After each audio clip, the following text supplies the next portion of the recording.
राष्ट्रीय राजधानी दिल्ली का, नई दिल्ली का रेलवे स्टेशन, वहां का प्लेटफॉर्म, इतना सुरक्षा बल, इतना पुलिस बल, इतनी आधुनिकता का दावा करने के बावजूद ये तस्वीरें हो रही हैं, तो ये शर्मसार करने वाली है। चलिए ठीक है, जयंत जिज्ञासु जी आरजेडी के प्रवक्ता हमारे साथ में जुड़े हुए हैं। जयंत जी, आप सरकार को घेरिए, रेलवे मंत्रालय पर आप सवाल उठाइए, हम लोग आपके साथ हैं, क्योंकि विपक्ष का धर्म बनता है और ये करना भी चाहिए।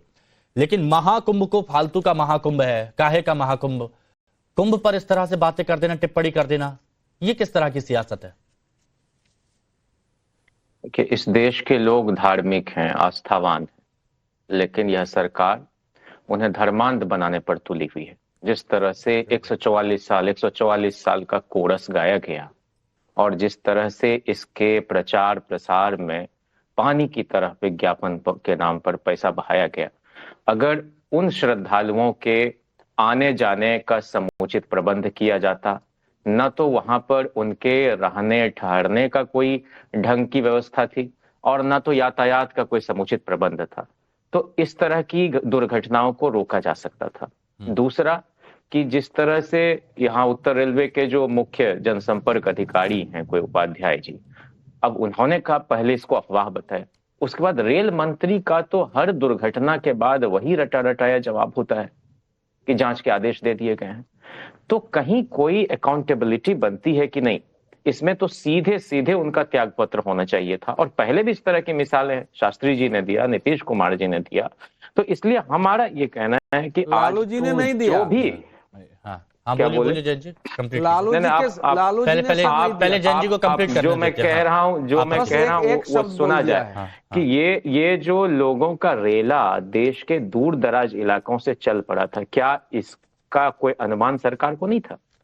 और लगातार उन मृतकों की संख्या छुपाया जाना, बहुत लोगों को तो ये तो दिल्ली रेलवे स्टेशन की बात है जो वहां इलाहाबाद में हुआ है, कूड़े के ढेर में दबाया जाना, ये तो मानवीय गरिमा के भी खिलाफ है। और जिन परिवारों ने खोया है अपने लोगों को, जयंत जी फिर आप वही आप कौन होते हैं? एक मिनट आप कौन होते हैं इसको? जयंत जी सुनिए, एक मिनट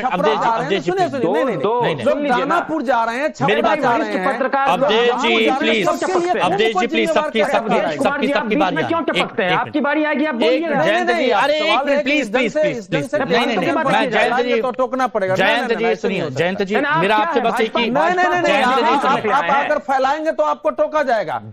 कूड़े में लाश कैसे दवाई गई है कहीं? आपको मालूम है? मुझे मालूम है, मुझे आपसे ज्यादा मालूम है।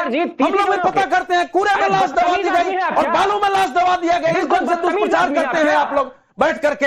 सारे चीज के लिए आप महाकुंभ को दोषी ठहरा देंगे कि महाकुंभ से सारे हादसे हो रहे हैं। आप क्या पूरे सोशल मीडिया पर गलत जगह के फोटो, गलत जगह के वीडियो डाल के दुष्प्रचार किया गया है। खतरनाक है आप लोगों का व्यवहार। कुंभ को बना दिया, कुंभ महाखलनायक है। कुछ लोग वहां जा रहे हैं, करोड़ों। ओके, अब बस हो गया। आप लोगों ने अपना गुस्सा निकाल लिया, ना। एक मिनट प्लीज, अब मेरे को एक एक करके बात करने दीजिए। जयंत जिज्ञासु जी सुनिए, जयंत जिज्ञासु जी सुन लीजिए। जयंत जिज्ञासु जी प्लीज सुनिए, अगर आप सुनने को तैयार हैं तो ठीक है, वरना मैं आगे बढ़ता हूँ। प्लीज शांत। अरे चर्चा बर्बाद हो रही है, प्लीज नहीं, प्लीज चर्चा बर्बाद। जयंत जिज्ञासु जी एक मिनट, आपत्ति इस बात से है और ये आपत्ति मैं दर्ज करा रहा हूं। आपने कहा कि कूड़े के ढेर में वहां पर दबाया गया, इस बात से आपत्ति है।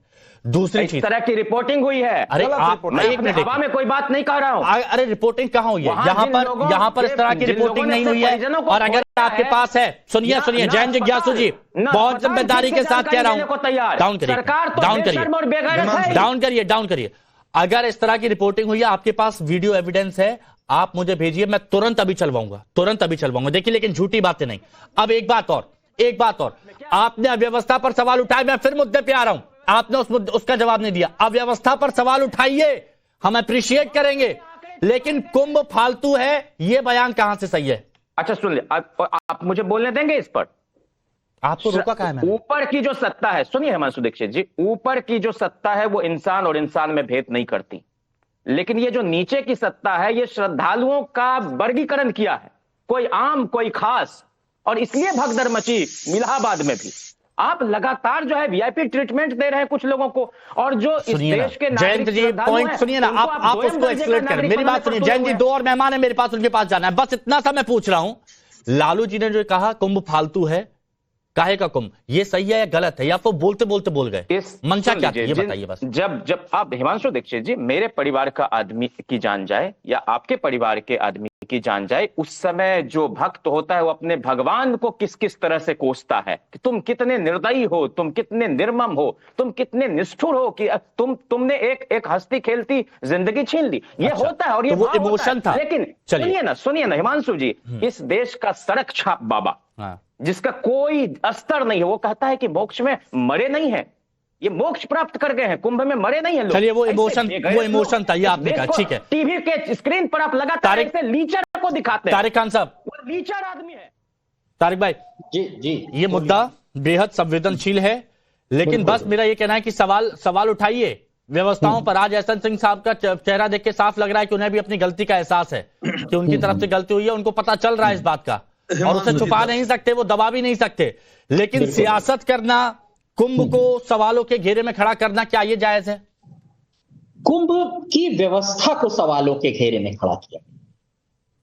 मैंने लगभग कुंभ पे 50 डिबेट किए होंगे हिमांशु भाई, शायद ही किसी एक डिबेट में यह ना कहा गया हो कि 13 में समाजवादी पार्टी की सरकार में 45, 42, 36 लोग मर गए जो दुर्घटना हुई थी रेलवे स्टेशन। समाजवादी पार्टी आज भी सर शर्म से झुकाकर और माफी मांगती है। आजम खान साहब ने इस्तीफा भी लिख के भेज दिया था, मंजूर हुआ नहीं हुआ वो अलग थी। 13 में भगदड़ मचती है रेलवे स्टेशन पे, समाजवादी पार्टी जिम्मेदार है। अब उसमें रेलवे है या कौन है, कैग रिपोर्ट है, इस पे नहीं जाता। अब अगर रेलवे स्टेशन पे भगदड़ मचती है, कोई जिम्मेदार है? चांद पे बैठे हुए लोग जिम्मेदार होंगे, सूरज पे बैठे हुए कुछ इंसान होंगे वो जिम्मेदार होंगे, धरती से 50 किलोमीटर नीचे कोई बैठा होगा वो जिम्मेदार हो। कोई इंसान जिम्मेदार नहीं है। जिसको लगे कि हाँ मेरी वजह से लोगों की जानें गई, और वो एक चिट्ठी लिख दे कि मैं जिम्मेदारी लेता हूं, सिर्फ इतना लिख दे, नहीं ये करने की जरूरत। जिम्मेदारी से भागना है, डेटा को छुपाना है, और वीवीआईपी लोगों को स्नान कराना है। 3 काम इन्होंने कुंभ में किए। हम ये बात सिर्फ इतनी कह रहे हैं कि जहां भी लोग अगर मरते हैं, जिम्मेदारी सऊदी गवर्नमेंट की नहीं है। उदाहरण दिया जाता है कि वहां भी स्टैम्पेड हो गई, वहां भी भगदड़ मच गई, जिम्मेदार यहां की सरकार है, और वो कुछ नहीं बोलती, वो कुछ नहीं बोलती।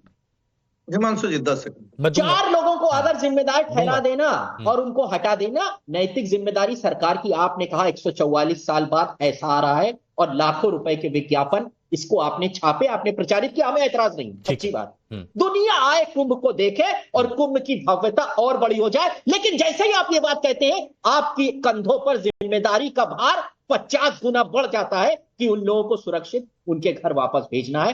अगर जर्रा बराबर भी लोगों को नुकसान होता है,